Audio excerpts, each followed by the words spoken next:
Okay, Mohammed Ansar, who is I suppose you're a social commentator. Would you say you were, Mohammed, or what? That'll do. That'll do. Yeah. Some people might call you other things, but yeah, social They do. I think they do call me other things, actually. Social commentator. Okay. We know the arguments, basically. And we know both sides think they are inherently right. But what do we do about this? I mean, you and I can't do anything, but what can we encourage world leaders to do about this? One of the things I've been doing over the last few days, and I've been staying up at night and tuning into, there's a live stream by a guy on Twitter called Harry Fear. He's an English guy from Oxford, and he's trapped effectively out in Gaza, and he live streams every night. And I sit there and I listen to the drones. I listen to the drones and I wait until the morning prayers come on, and it puts you in a very contemplative place. It makes you think very deeply about what's happening there, and it reminds us in the British psyche of memories we are taught about of people sitting and listening to air raids going on over Britain. And it really does make you reflect. And you think, well, what do we do? And in response, I began tweeting a series of maps about Palestine and about Israel and looking at the current situation. And however we've got here, whether you like it or you don't like it, whether you're pro-Palestinian or pro-Israeli, you look at the maps, and maps tell you a really clear story, which is effectively there is no Palestine right now. There is a tiny strip of land in Gaza, which is 25 miles by 4 miles. You've got best part of 2 million people trapped there in 8 refugee camps. I mean, we know what's happening there, and it's not a good situation. When you look at the West Bank, something like 80% of it is Israeli administered territory. The Palestinian villages and towns are broken up into tiny little fragments, and as one of your previous callers said, you have checkpoints to travel from one to the other. They are not interconnected anymore. So where do we go? How do we move forward? And I know some of this is going to be quite controversial, and some people won't like this, but I think there is an area where we can have a discussion. I think the first thing is, and there are 3 parts to this. So part 1 is you'd have to let Israel and Palestine merge. Now, the walls would come down, and of course it's a similar situation that we had in Northern Ireland, where people would have to put their guns down. And the difficulty is going to be that people say, well, we've lost and we've shed so much blood in our name, for our families, for our religion, for our communities, and we understand that. But that would have to be phase 1. Bring the walls down, let Israel and Palestine merge. The phase 2 would be that every Palestinian has the right of return from any country in the world.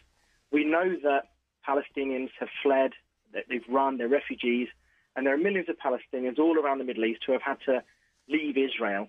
And I use it carefully, but the general consensus from Amnesty and the UN and others is that Israel is effectively running an apartheid state at the minute. And that is one of the things that I can recognise, but perhaps on an international level they're more reserved about. And then the final bit is simple. Once we've taken the walls down and we let people return to that country, Palestinians and Jews, yes, side by side, we have full, free, internationally observed and monitored democratic elections. So let the people go there who need to be there, let them move back, give them housing, and then give them the vote.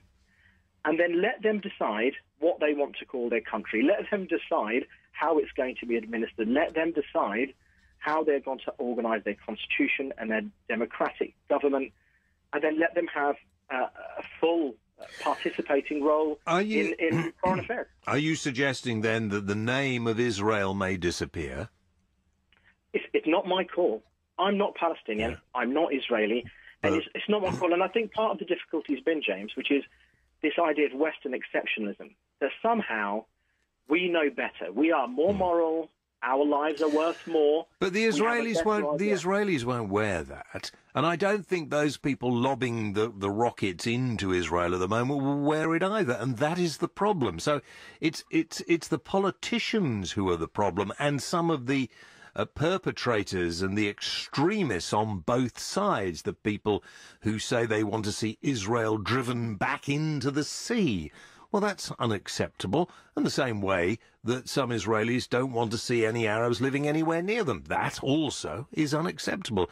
And I think you're right, Mohammed. I think, and one of our callers before, saying the apartheid structure is similar, if you like, to how it was in South Africa.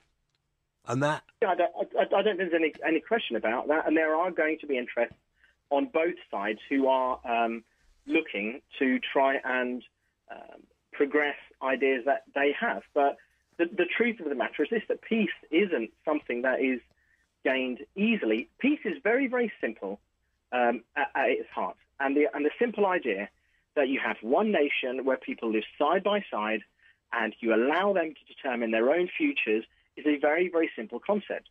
And it's got to be a concept. I genuinely think if you went and I was on a US radio show a few days ago, and I was talking with a Congress, he's an American Israeli US congressman, and he said, look, well, would you like to come out and have this discussion in Jerusalem, having done a fact-finding mission? Would you be prepared to look at East Jerusalem and West Jerusalem? And I said, yes, I would. Absolutely, I would be willing to come out and be part of the discussion. I'm just a small voice, and this is a big topic. However, I don't believe for a second that there aren't more people who want peace than those who don't want peace.